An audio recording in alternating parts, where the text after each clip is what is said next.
Her perfume lingered on my pillow, but her heart was elsewhere. That was the night I became a stranger in my own marriage.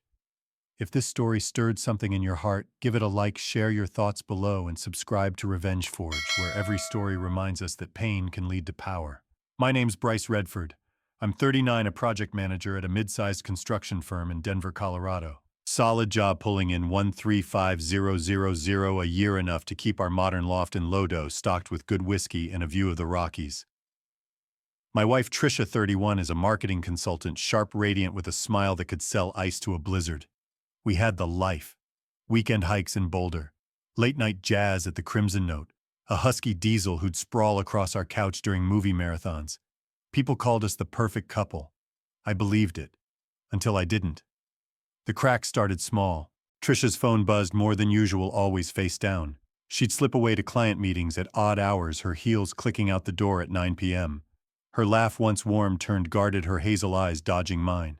"Just work stress, Bryce," she'd say, brushing me off with a kiss that felt rehearsed. I'm not the jealous type, but suspicion is a fire that spreads fast. It was a chilly October evening, the city lights glinting through our loft's windows, when I found the first spark. Trisha was out pitching a campaign. Her laptop sat open on our glass dining table, a client email half written. I went to close it. Then a notification pinged. A message from Marcus Wendell. The name hit like a brick. Marcus was her old colleague, a slick architect with a penthouse and a reputation for closing deals, business and personal. I'd met him at a company gala 2 years ago. His handshake was too firm, his grin too wide. The message was brief. Last night was fire. Tomorrow, 8 p.m., the Iron Vault. My pulse hammered. I scrolled up. More messages. "You looked killer in that red dress. Missed you at the lounge." My hands shook as I shut the laptop. Trisha's shower was running her jazz playlist, drifting through the loft. I stood there frozen as diesel whined at my feet. I wasn't her husband anymore. I was a man staring at a lie. I didn't confront her. Not yet. Rash moves burn bridges before you've built a plan. Instead, I watched. Trisha's late meetings multiplied. She'd come home at midnight, her perfume sharp, her makeup smudged. She'd slide into bed murmuring about deadlines while I lay awake replaying every detail. Her new earrings, her sudden love for rooftop bars, the way she'd lock her phone when I walked by. I checked our security systems app. Nothing fancy, just motion alerts for the loft. At 1 a.m. one night it pinged. Trisha in a black coat slipped out her car, pulling away. She returned at 3:45 a.m., hair tousled, eyes darting. I watched the footage in my office, the city humming below my jaw tight. Where was she going and with who? I dug deeper. Our bank account showed charges I didn't recognize: cocktail bars, boutique hotels, a $2,000 spa day in Aspen. Trisha had said she was visiting her sister that weekend. I found a receipt in her purse, crumpled from the Iron Vault, a swanky bar downtown. Date, September 10th. Our anniversary. She told me she had a client dinner. I'd spent the night grilling steaks, a lone diesel at my feet, waiting for her call that never came. The evidence stacked up, but I needed more. I wasn't about to end a marriage on guesses, so I tracked her phone's location, not hacking, just our shared app. It pinged at the Iron Vault on nights she claimed to be at her office. I cross-referenced Marcus's social media. His firm pulling in $15 million a year dwarfed my company's $3 million revenue. His Instagram was a gallery of smug selfies, rooftop bars, art openings. Trisha's silhouette in one shot, captioned "Chasing Inspiration." Posted last week. Her like was the first in the comments. My stomach churned. Then came the gut punch. My buddy Cole Grayson, a site foreman at my firm, pulled me aside after a meeting. "Bryce, I saw something," he said. His voice low, eyes uneasy. He'd spotted Trisha at the Iron Vault, tucked in a booth with Marcus Wendell. They weren't talking business, man. His hand was on her knee. She was all in. Cole looked like he'd rather be anywhere else. "I'm sorry." I nodded, my face stone. "Thanks for the heads up." Inside, I was unraveling. Marcus wasn't just some guy, he was married. I'd met his wife Elise at a charity auction last year. Poised a lawyer with a quick wit. Trisha knew her too. They'd bonded over wine-swap stories about Denver's art scene. Trisha knew Marcus was married. She didn't care. I could have stormed into her office, demanded answers. But that's not me. I build things, plans, projects, strategies. So I waited, watched, plotted. Revenge isn't always loud. Sometimes it's a spark you nurture in the dark. The next week I found a note in Trisha's planner tucked under a stack of marketing proposals. Every second with you feels stolen. Can't wait for Friday. Her handwriting elegant like the cards she used to slip into my lunch. I stared at it, the loft silent except for Diesel's snores. Rain tapped the windows. This wasn't a fling, this was a choice. I started tracking Marcus's schedule. His posts bragged about new projects, condos, lofts, big money. He was at the Iron Vault every Friday. Trisha's phone pinging there too. I checked our joint account again. A $3,000 charge for a consulting retreat in Vail. She'd never mentioned it. I called her office. Her assistant Mia sounded confused. Trisha's been out all week. Said she was working remote. The lies were piling up, each one a blade. Then Elise called. Marcus's wife. Her voice was calm, but it carried an edge. Bryce, we need to talk. It's about Trisha. And my husband. My blood ran cold. We agreed to meet Saturday 2 p.m. at a coffee shop called the Brew Haven. Neutral territory. I hung up, my mind racing. What did she know? And what was she planning the day of the meeting? Trisha was at a client brunch. Her phone's GPS said the Iron Vault. Again. I drove to the Brew Haven, the Rockies looming under a gray sky. Elise was already there, dark hair pulled back, eyes sharp but tired. She slid a folder across the table. Photos, text screenshots, hotel receipts. Marcus and Trisha at a bar, his arm around her. Messages planning meetups. A $4,000 charge for a weekend in Vail. Elise had hired a private investigator. She'd known for weeks. He's done this before, Elise said, her coffee untouched. Not with Trisha. Others. I thought he'd stopped. Her eyes met mine, steady but raw. I'm sorry, Bryce. I didn't know it was her until recently. I swallowed hard. How long? At least 3 months, she said. Maybe more. 3 months. A quarter of a year stolen. I showed her Trisha's note from the planner. Elise's jaw clenched. She knew he was married, she said. She didn't care. Neither did he. We sat in silence, the coffee shop's chatter fading to noise. Two strangers bound by betrayal. Elise leaned forward. What's your move? I didn't answer.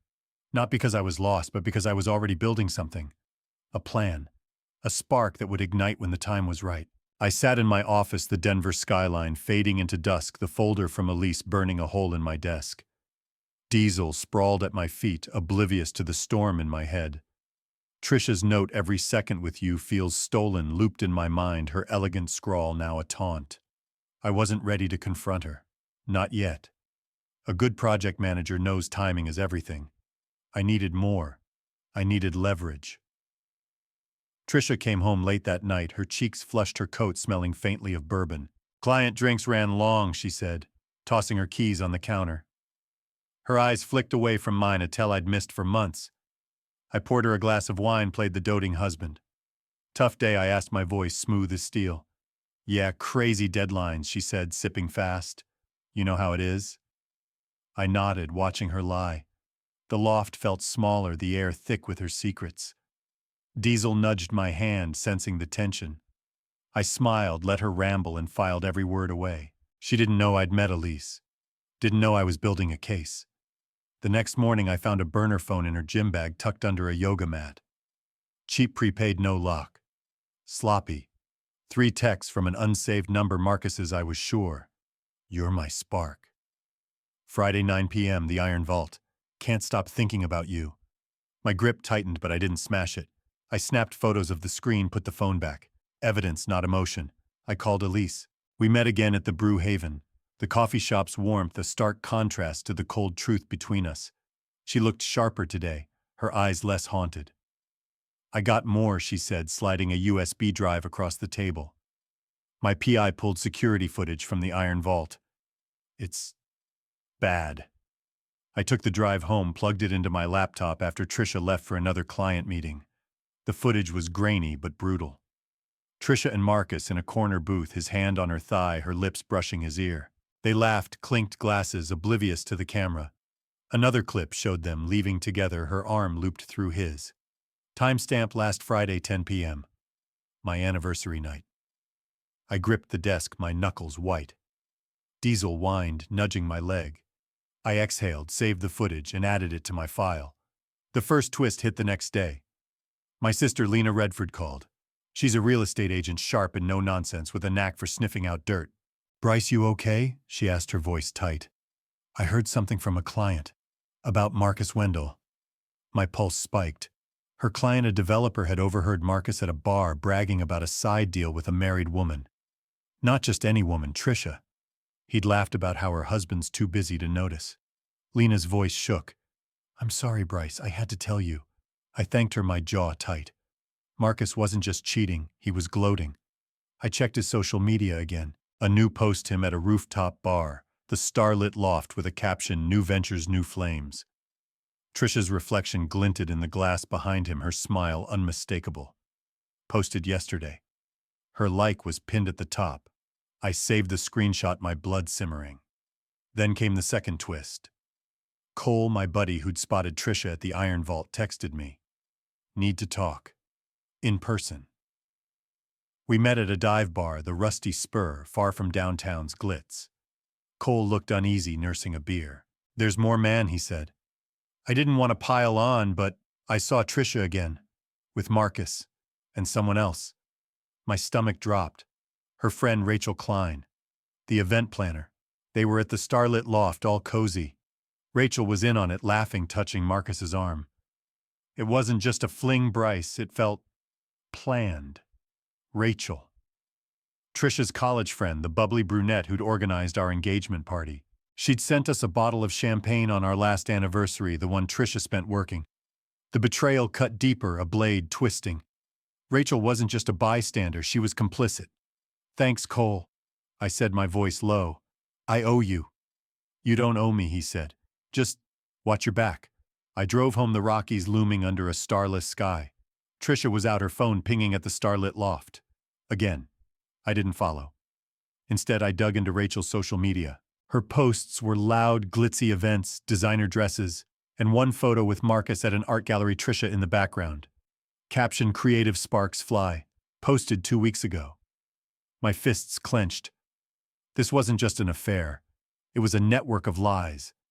I started planning. Not a shouting match, not a scene, something sharper. I remembered a stock portfolio I'd built, a side hustle from a tech startup tip. I'd invested 15000. It was now worth 90000. I cashed out a third, moved 30000 to a separate account. Not to hide it, to use it. I wrote a note, "For your new life. Choose carefully." I sealed it in an envelope, left it in my desk. Not time yet. The next twist came at a company mixer. I hadn't planned to go, but my boss insisted, networking for a new project. The starlit loft was packed, Denver's elite sipping overpriced cocktails. Then I saw them. Trisha and Marcus at the bar, her hand on his arm, their laughter cutting through the crowd. Rachel was there too, all smiles, clinking glasses. They didn't see me. I stayed in the shadows, my whiskey untouched, watching. Trisha's eyes sparkled the way they used to for me. Marcus leaned in, whispering something that made her blush. Rachel egged them on, her laugh sharp. My heart pounded, but I didn't move. Then Trisha glanced up. Our eyes locked. Her smile froze, her hand dropping from Marcus's arm. Marcus followed her gaze, his face tightening. Rachel's laugh died. I raised my glass just enough and walked away. Let them sweat. I got a text from Trisha an hour later. "Can we talk? I'm at home." I didn't reply. I drove to a park, sat on a bench, Diesel at my side. The city hummed below, indifferent. I thought of our early days, Trisha's playlists, her sketches on napkins, our hikes under the Colorado sun. That woman was gone, or maybe I'd never known her. The next morning, Elise called. Her voice was fire. "I found more," she said. "Bank records." Marcus funneled money through Trisha's consulting firm. Small payments, 5,000 here, 3,000 there. Looks like he's using her to hide deals. My mind reeled.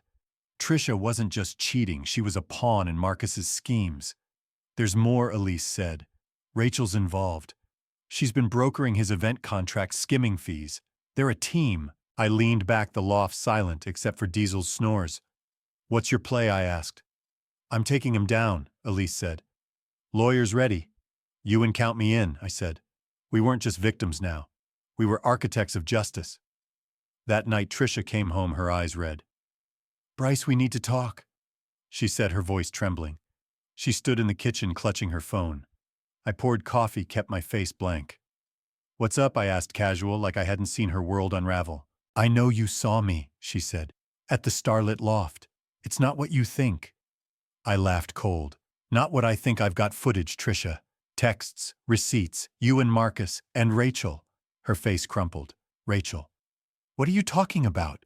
I pulled out my phone, showed her the bank records Elise had sent. Trisha's eyes widened. I didn't know, she whispered. Marcus said it was just business. Rachel said she was helping me network. They played you, I said. And you played me. She sank onto a stool, head in her hands. I messed up, Bryce. I thought he cared. I don't know. I didn't soften. You knew he was married. You chose this. She looked up, tears streaking. Can we fix it? Please? I slid the envelope across the counter. $3,000. Start over. Somewhere else. She stared at it, unmoving. I walked out, Diesel trailing. The door clicked shut, a quiet detonation. The final twist came a week later. My sister Lena forwarded an email from her developer client. Marcus had been pitching a shady condo deal using Trisha's marketing firm as a front to funnel payments. Rachel was the middleman, coordinating events to mask the transactions. The email included a screenshot, Marcus bragging to a colleague her husband's clueless. This is too easy. My blood boiled, but I didn't break. I forwarded it to Elise. Her reply was instant. This ends him. I met Elise and her lawyer at a downtown office. The evidence was ironclad: footage, texts, bank records. Marcus's firm was now under scrutiny, his deals unraveling. Rachel's event business was tanking, clients dropping her. Trisha wasn't named, but her firm was tainted. I didn't care. She'd made her choice. I went home, poured a whiskey, and sat on the balcony. Diesel curled up beside me, the Rockies dark against the horizon. The envelope was still on the counter, unopened. Trisha hadn't come back. I didn't know if she would, but I wasn't waiting anymore. I was building something new, starting with me. The loft was too quiet, the kind of silence that presses against your chest. Diesel's steady breathing was the only sound as I sat on the balcony, whiskey in hand, the Rockies cutting a jagged line against the Denver sky. Trisha's envelope, $3,000, and a note still sat on the counter untouched. She hadn't come back. I hadn't expected her to, but the fire in me wasn't out. It was smoldering, waiting for the right moment to blaze. Elise's lawyer moved fast. By Monday, Marcus's firm was under a microscope, investigators sniffing out his shady deals. The bank records Elise and I had compiled showed payments funneled through Trisha's marketing firm disguised as consulting fees. Rachel, the event planner, was the linchpin, brokering contracts to hide Marcus's cash. It wasn't just an affair. It was a hustle. And Trisha was their pawn. I didn't feel sorry for her. Choices have consequences. I kept my routine tight. Work gym walks with Diesel. My firm was bidding on a new project, a $10 million civic center, and I threw myself into it. Numbers, timelines, blueprints. They grounded me. But every night I'd check Marcus's social media, now eerily quiet. No more smug selfies, no rooftop bars, just silence. Elise texted updates. His board's turning on him, lawsuits piling up. I didn't reply. I was done talking. I was acting. The first twist came midweek. My buddy Cole, the foreman who'd tipped me off, called. His voice was low, urgent. Bryce, Rachel reached out. She's freaking out. Rachel had left a voicemail for Cole begging to meet me. Said she had information about Trisha and Marcus. I didn't trust her, but curiosity burned. I agreed to meet at a diner, the Mile High Grill, far from downtown's glitter. Neutral ground. Rachel showed up looking like she hadn't slept in days, hair messy, eyes darting. She slid into the booth, clutching a coffee mug. Bryce, I messed up, she said, her voice shaky. I didn't mean for it to go this far. I leaned back, arms crossed, my face stone. Talk. She spilled. Marcus had roped her into his deals a year ago, promising big commissions for her event business. Trisha was their cover, a consultant to funnel payments, no questions asked. Rachel swore she didn't know about the affair at first. When I found out, I thought Trisha was just lonely, she said. Marcus said you were distant. I believed him. Her eyes pleaded, but I wasn't buying it. You laughed with them, I said, my voice low. At the starlit loft, you were in on it. Her face crumpled. I was stupid. Marcus played us both. He's been seeing someone else too, a client's wife, Vanessa Brooks. The name hit like a spark. Vanessa, a high-profile interior designer married to a developer Marcus worked with. Another layer to his game. Rachel handed me a USB drive. Proof, she said. Texts, emails. I'm done with him. I took the drive, didn't thank her. Why now, I asked. Because I'm not going down with him, she said. And I owe you. I left her there, the diner's neon buzzing. Back home, I plugged in the drive.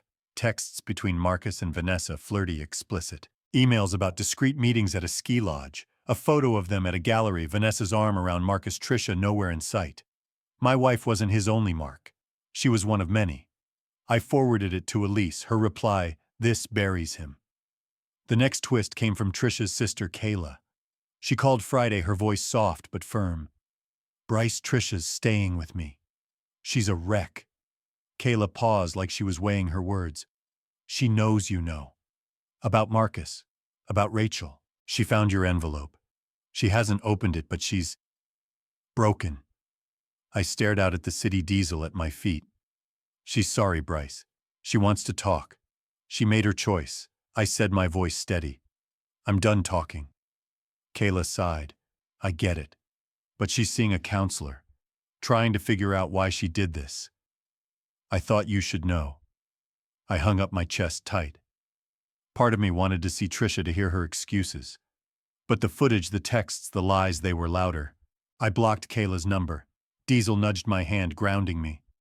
I wasn't here to fix Trisha. I was here to rebuild me. I met Elise at a park the next day, the air crisp with fall. She looked lighter, her lawyer's work paying off. "Marcus's firm is imploding," she said, tossing a stick for her dog. "2 clients pulled out. Regulators are circling. He's done." She handed me a folder, more bank records tying Marcus to Vanessa's husband's company. Another scam, another betrayal. "What about Trisha?" Elise asked. "She's gone," I said. "Moved out. I'm moving on." Elise nodded, her eyes sharp. "You're stronger than I am, Bryce. I'd have burned everything down. I didn't feel strong. I felt carved out hollow. But I was standing." The final twist hit at a construction conference I attended for work. I was there to pitch our Civic Center project, shaking hands, talking specs. Then I saw Marcus. He was at a booth pitching a condo deal, his charm dialed up but strained. Our eyes met. His smile flickered like he knew the ground was shifting. I walked over, slow, deliberate. "Bryce," he said, offering a hand. "Good to see you, man." I didn't shake. "Heard your firm's in trouble," I said, my voice low. "Shady deals, Marcus sloppy." He laughed, nervous. "Rumors, you know how it is." I leaned in, my eyes locked on his. "Elise has the emails. Vanessa's husband has the bank records. You're finished." His face paled, but he held the grin. "You're bluffing." "Test me," I said, and walked away. His confidence cracked. I felt it. That night I got a text from Elise. A news alert: Marcus's firm was under formal investigation. Fraud, money laundering, the works. Rachel's event business was shuttered, her reputation trashed. Trisha's firm was mentioned, a footnote in the scandal. I didn't care. She'd built her own cage. I sold the loft a month later. Too many memories, too many ghosts. I bought a condo in Reno, all clean lines and open space. Diesel loved the new balcony sprawled out under the stars. Work was good. Our firm won the Civic Center bid, a $12 million contract. I started boxing at a gym downtown, the rhythm of punches clearing my head. Life was moving forward, one deliberate step at a time. Then Trisha reached out. A letter, handwritten, delivered to my new place. "Bryce." It began. "I know I don't deserve your forgiveness. I was lost chasing something I thought was real. Marcus used me. Rachel used me. But I let them. I'm working on myself, trying to understand why I broke us. I'm sorry. I'll always love you." I read it once, then set it aside. The envelope with the $3,000 was still unopened, sent back to me by Kayla. I donated it to a local shelter, no note attached. I didn't need it. I didn't need her. I met Elise for coffee a week later at the Brewhaven. She was different, freer, her laugh real. Divorce is final, she said, stirring her latte. Marcus is fighting lawsuits, but I'm out. You out too, I said. New place, new start. She smiled, raising her mug. To new starts. I clinked my cup against hers, the city humming outside. Denver's lights flickered alive, relentless. I didn't have all the answers. Didn't need them. I had Diesel, my work, my future. Trisha was a shadow fading with every choice I made. Was I wrong to walk away? Should I have fought for her, for us? Or was letting go the real revenge? You're here because this story meant something. Don't scroll away without leaving a like a thought and your subscription. Revenge Forge is where real stories find their voice and yours.